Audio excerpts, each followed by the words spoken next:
கோமுவின் கதைகளுக்கு எல்லோரையும் அன்புடன் வரவேற்கிறேன். 22 வயதான மங்களத்துக்கு வீட்டில் வரன் பார்த்துட்டு இருந்தாங்க. 2 அக்காங்களுக்கும் அண்ணனுக்கும் அம்மா அப்பா கல்யாணம் பண்ணிட்டாங்க. இப்போ அவங்க 2 பேருக்கும் வயசாயிட்டதால அண்ணனும் அண்ணியும் தான் செய்யணும். அண்ணி பத்மாக்கு மங்களத்தை கண்டா ஆகாது. அது ஏன்னு தெரியல. ஒருவேளை மங்களம் அழகா இருக்கா, எல்லாருக்கும் பிடித்த மாதிரி நடந்துக்கிறதால பிடிக்கலையான்னு யாருக்கும் தெரியாது. மங்களத்துக்கு வந்த நல்ல வரனெல்லாம் ஏதோ ஒரு காரணம் சொல்லி தட்டி கழிச்சா. கடைசியாக ஒரு வரன் அமைஞ்சுது. ஆனால் அதில் மாப்பிள்ளை பையனோட அம்மா ரொம்ப டெரராக இருந்தாங்க. அதனால் அண்ணி இந்த வரனை பேசி முடிச்சிட்டா. அவங்களையெல்லாம் பார்க்கும்போது மங்களத்துக்கு பயமாக இருந்துச்சு. அம்மா கிட்ட போய் சொன்னா, அம்மா எனக்கு இந்த வரன் வேண்டாம்மா, எனக்கு பயமாக இருக்குது என்று சொன்னாள். ஆனால் அம்மாவோ, இல்லைம்மா, இந்த காலத்தில் யாரும் மோசமானவங்க இல்லை. அரண்டவன் கண்ணுக்கு இருண்டது எல்லாம் பேய் மாதிரி தான் தெரியும். நீ நடந்துக்கிற விதத்தை வச்சு தான் நீ அங்கே நல்லா வாழ்கிறது. உன்னை எல்லாருக்கும் பிடிச்சு போச்சுன்னா அப்புறம் நீ வைக்கிறது தான் சட்டம் என்று சொல்லி மங்களத்தோட அம்மா அவளை கல்யாணத்துக்கு சம்மதிக்க வச்சாங்க.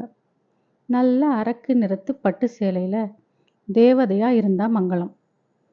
மாப்பிள்ளை பையன் சரவணன் மங்களத்தை வச்சக்கண்ணு வாங்காமல் பார்த்தபடி இருந்தான். கல்யாணமும் நல்லபடியாக முடிஞ்சது.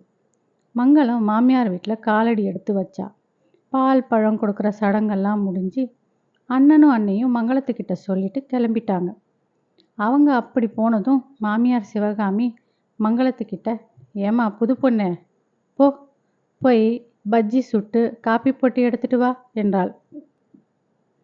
வந்திருந்த சொந்தக்காரங்க சிவகாமியை பார்த்து, என்ன சிவகாமி, உனக்கு மாமியார் கலை வந்துடுச்சுன்னு சொல்லி சிரிச்சுக்கிட்டு இருந்தாங்க.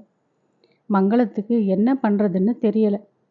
அங்கே வந்திருந்த சொந்தங்களையும் சேர்த்து 20-25 பேர் இருப்பாங்க.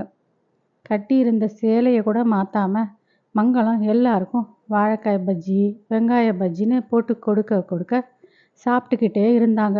அதுவும் எப்படி, உப்பு கம்மி, இன்னும் கொஞ்சம் முறுவலாக இருக்கலாம்னு குறை சொல்லிக்கிட்டே சாப்பிட்டாங்க. பட்டுப்புடவை கட்டிக்கிட்டு எண்ணெய் சட்டி முன்னாடி நின்னது உடம்பு முழுக்க வேர்வையாக கொட்டுச்சு மங்களத்துக்கு. எல்லாருக்கும் காப்பி போட்டு கொடுக்க சரவணன் தங்கச்சி கங்கா எல்லாருக்கும் கொடுத்துட்டு வந்தா. அவளுக்கு அண்ணி மங்களத்தை பார்க்க கஷ்டமாக இருந்துச்சு. அண்ணி, நீங்கள் போய் சேலையை மாற்றிட்டு ரெஸ்ட் எடுங்க, உங்களை பார்த்தாலே டயர்டாக இருக்கிறது தெரியுது என்று சொல்ல மங்களமும் போய் சேலையை மாற்றிவிட்டு கட்டிலில் அமர்ந்தாள். உடனே சிவகாமியின் குரல் ஹாலிலிருந்து ஒலித்தது. அம்மாடி மங்களம், கொஞ்சம் இங்கே வா என்று அழைத்தாள். அக்கம் பக்கத்தில் இருக்கிறவங்க மங்களத்தை பார்க்க வந்திருந்தாங்க. அவங்களுக்கு வணக்கம் சொன்ன மங்களத்திடம் சிவகாமி, போய் காப்பி போட்டு எடுத்துட்டு வா என்று கூற மங்களம் மறுபடியும் அடுக்கலைக்குள் நுழைந்தாள். வந்தவர்களுக்கு காப்பி போட்டு கொடுத்துவிட்டு அவர்கள் கிளம்பும் வரை அங்கேயே உட்கார்ந்திருந்தாள். அவர்கள் சென்றதும் தன் அறைக்கு சென்று ஓய்வெடுக்கலாம் என்று நினைத்தவளை, அம்மா மருமக பொண்ணே என்று சிவகாமி அழைத்தாள். அத்தே என்று நின்றவளிடம், ராத்திரிக்கு எல்லாருக்கும் இடியாப்பம் சுட்டு குருமா செஞ்சிடு என்று சொன்னாள். மங்களத்துக்கு என்ன சொல்வதென்றே தெரியவில்லை.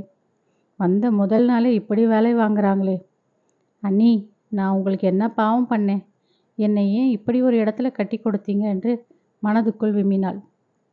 நாத்தனார் கங்கா, அண்ணி கவலைப்படாதீங்க, உங்களுக்கு நான் உதவி பண்ணுறேன், நீங்கள் முதல்ல காப்பி குடிங்க என்று காப்பி போட்டு கொடுக்க மங்களத்துக்கு கங்கா பேசியது மனதுக்கு ஆறுதலாக இருந்தது. இரவு அனைத்து வேலைகளையும் முடித்துவிட்டு சாப்பிடக்கூட தோன்றாமல் சென்று உறங்கிவிட்டாள் மங்களம். சரவணனுக்கு மங்களம் வந்ததிலிருந்து வேலை செஞ்சது மனசுக்கு கஷ்டமாக இருந்தது. என்னதான் பொறுமைசாலியாக இருந்தாலும் தொடர்ந்து இப்படி கஷ்டப்படுத்தினா அவளால் என் கூட எப்படி சந்தோஷமாக வாழ முடியும்? அம்மா கிட்ட இதை பற்றி பேசவும் பயமாக இருக்குது. கல்யாணமான முதல் நாளே பொண்டாட்டி பக்கம் சாஞ்சிட்டியான்னு கேட்பாங்க. இதுக்கு ஏதாவது ஒரு வழி கண்டுபிடிக்கணும்னு மனசுக்குள்ளே தீர்மானித்தான். இப்படியே வீட்டு வேலை மொத்தத்தையும் சிவகாமி மங்களம் தலையில் கட்டிட்டா. சம்பளம் இல்லாத வேலைக்காரியாக மாறிட்டா மங்களம். சரவணன் கிட்ட சொல்லவும் தயக்கமாக இருந்துச்சு. மாமியாரை எதிர்த்து பேசவும் தைரியம் வரல. ஒரு நாள் மங்களத்தை பார்க்க அண்ணனும் அண்ணியும் வந்திருந்தாங்க. மங்களம் அந்த வீட்டில் கஷ்டப்படுறத பார்த்து, ஏன் இப்படி பண்ணுறீங்கன்னு சிவகாமி கிட்ட கேட்க வாயெடுத்த அண்ணன் சுந்தரத்தை அடக்கி பேச்சை மாற்றிட்டா அண்ணி பத்மா.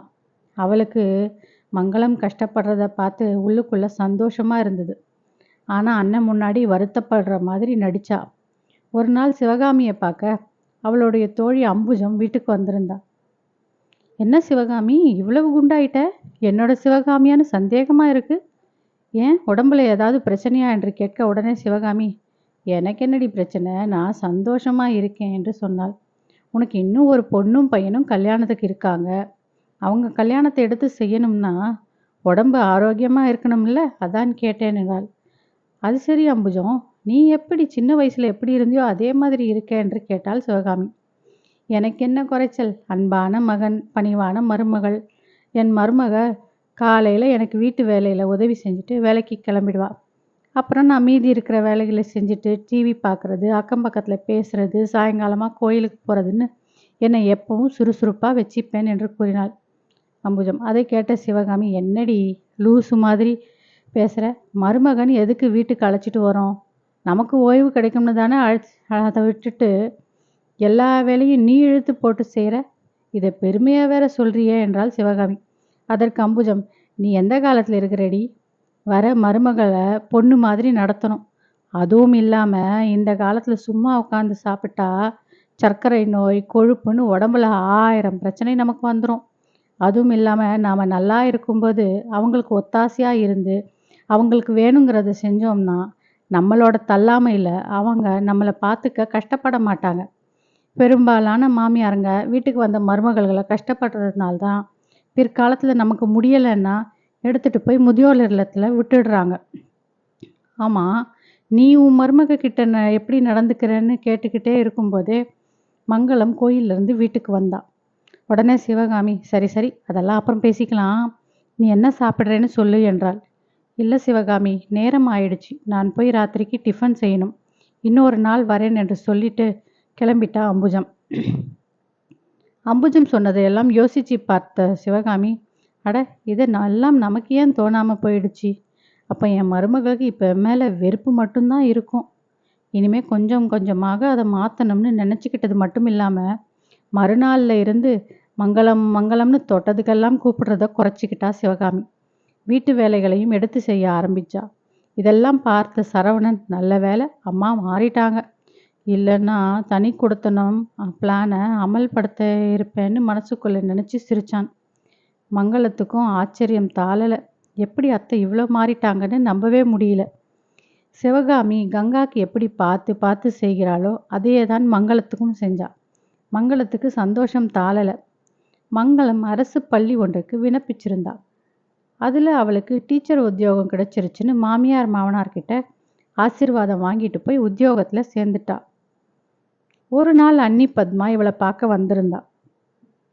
மங்களம் இன்னும் மாமியார் வீட்டில் கஷ்டப்படுறத பார்த்து சந்தோஷப்படலாம்னு நினச்சி வந்த அவளுடைய எண்ணத்தில் மண் விழுந்த மாதிரி சிவகாமி மங்களத்தை தாங்கியதை பார்த்து வயிற்றெரிச்சலோட கிளம்பிய அன்னி பத்மாவை பார்க்க மங்களத்துக்கு சிரிப்பு தான் வந்தது. நன்றி.